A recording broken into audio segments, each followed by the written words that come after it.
ప్రభునందు ప్రియమైన శ్రోతలకు వందనములు. ఈ పోడ్కాస్ట్ కార్యక్రమంనకు స్వాగతం. మీ అందరి కొరకు ఈ కార్యక్రమమును ప్రసారం చేయుచున్నాం. విని దైవాశీస్సులు పొందుకోగలరు. ప్రభునందు నా ప్రియమైన దేవుని బిడ్డలారా, మీకందరికీ ప్రభు పేరిట ప్రేమతో వందనములు తెలియజేస్తూ ఉన్నాను. లోకంలో అనేక కులములు, జాతులు, తెగలవారు నివసిస్తున్నారు. ఈ భేదములన్నీ మనుషులు అంటే మనము కల్పించినవే.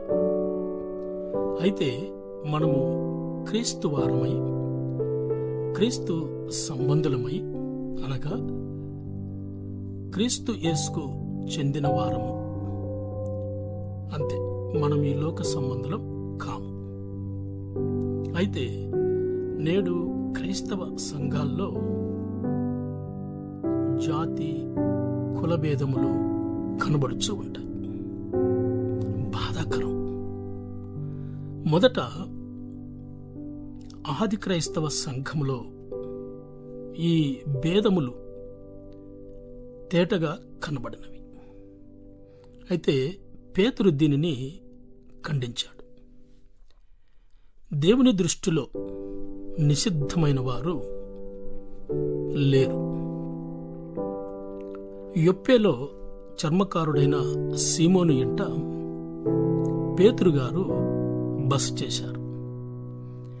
కైసరేలో అన్యులైన వారు పరిశుద్ధాత్మను పొందినట్లు వాక్యము బోధించి వారి కొరకు ప్రార్థించాడు. నేడు సిద్ధాంతాల పేరుతో, కులాల, ప్రాంతాల పేరుతో ఆరాధన స్థలాలు ఏర్పరచబడినవి. స్థానిక సంఘాలు కలహపడుచు క్రీస్తు నామమునకు అవమానం కలుగజేస్తూ ఉన్నాయి. ఆత్మ సంబంధుల విషయములో ఈ భేదములు తగవు. విశ్వాసుల మధ్య ఏక మనస్సు, ఐక్యత అవసరం. ఐక్యత ఉన్న చోట ఆశీర్వాదమును, శాశ్వత జీవమును ఉంటాయి. సువార్త పరిమళ వాసన అచ్చట మనకు కనిపిస్తూ ఉంటుంది, వ్యాపిస్తూ ఉంటుంది. కలహమున్న సంఘములో దుర్వాసన లాంటి క్రియలు లేక కార్యాలు వ్యాపిస్తూ ఉంటాయి. మీరు గమనించారో లేదో? కాస్త ఈ మాటలు మనకి ఇబ్బందికరంగా ఉంటాయి కదండి. కానీ ఇవన్నీ మన యొక్క ఆలోచనలండి. దీనికి ఎక్కడ కూడా బైబిల్ మనకు అవకాశం ఇవ్వలేదు. యోహాను రాసిన సువార్త 17వ అధ్యాయం 20-21 వచనంలో చూస్తే, తండ్రి, నాయందు నీవును, నీయందు నేనును ఉన్నలాగున వారును మన యందు ఏకమై ఉండవలనని వారి కొరకు మాత్రమే ప్రార్థించటలేదు. వారి వాక్యము వలన నాయందు విశ్వాసముంచు వారందరూ ఏకమై ఉండవలనని వారి కొరకు ప్రార్థించుచున్నాను అని ప్రభు పలికిన మాట మనకు కనిపిస్తోంది. మన కొరకు ప్రార్థించిన ప్రభు సంతోషించున్నట్లుగా ఏక మనస్సు కలిగి నీవు నేను దేవుణ్ణి మహిమపరిచే వారిగా ఉండాలి. ఈ భేదాలు, ఈ తారతమ్యాలు సంఘాలలో ఉండకూడదు. విశ్వాసుల మధ్య ఉండకూడదు. అవి మన ఆత్మీయ జీవితానికి చాలా చాలా నష్టం కలిగించేవి. మనలో చాలా మందికి ఈ సత్యం తెలియదు. ఒక తెగకు చెందినవారు ఒక సంఘంలో ఉంటారు, మరొక తెగకు చెందినవారు మరొక సంఘంలో ఉంటారు. అక్కడ భేదం కనిపిస్తూ ఉంది. ఇది నా ప్రభుకి ఎప్పుడు కూడా ఇష్టపడడు. ఇది మనకు కూడా మంచిది కాదు. యేసుక్రీస్తు నామమున రక్షించబడిన విశ్వాసి అందరూ ఒకచోట కలిసి ప్రభువును ఆరాధించేటటువంటి మాదిరికరమైనటువంటి వారిగా ఉండాలి.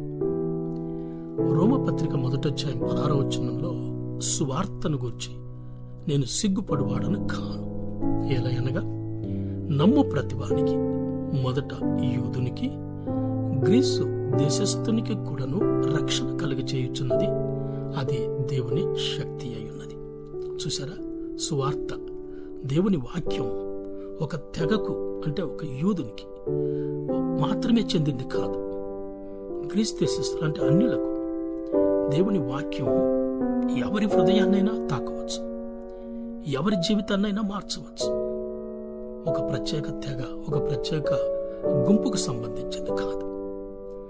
కాబట్టి యూదుడని, గ్రీస్ దేశస్థుడని, క్రైస్తవుడని, అక్రైస్తవుడని, ఆ జాతివాడని, ఈ జాతివాడని, ఆ కులము వాడని, ఈ కులము వాడని ఎక్కడా ఉండకూడదు, కనిపించకూడదు.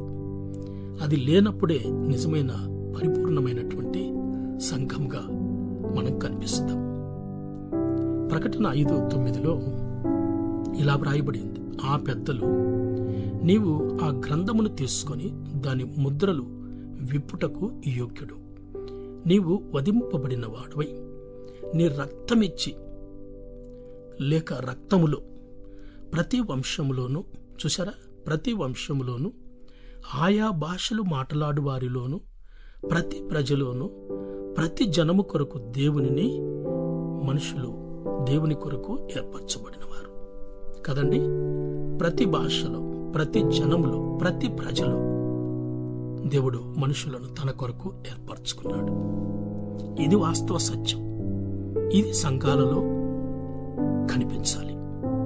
ఈ యొక్క భావం, ఈ యొక్క మాట యొక్క అర్థం సంఘములో ఉద్భవించాలి. అంతేకాని ఈ యొక్క జాతి మత భేదము, ప్రాంతీయ భేదం ఇవేవి కూడా సంఘములో కనిపించకూడదు.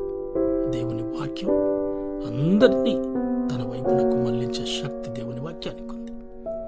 మనము ఒక్క తండ్రి బిడ్డలం, ఒక్క రక్తంతో కడగబడిన వారిమి కాబట్టి, ఒక్క కుటుంబంలో చెందిన వారిమి కాబట్టి మనలో ఏ భేదాభిప్రాయములు ఉండకూడదు.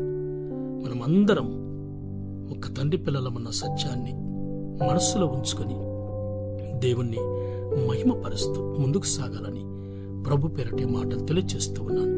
దేవుడు తన మాటలను మన వినికిడిలో దీవించునుగాక. ఆమేన్.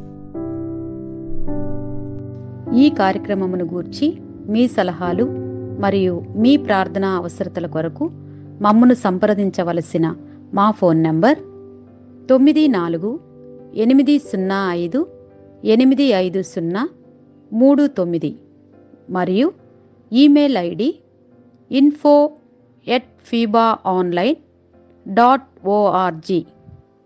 మా ఫోన్ నంబర్ మరొకసారి 9480585039. Email ID info@fibaonline.org.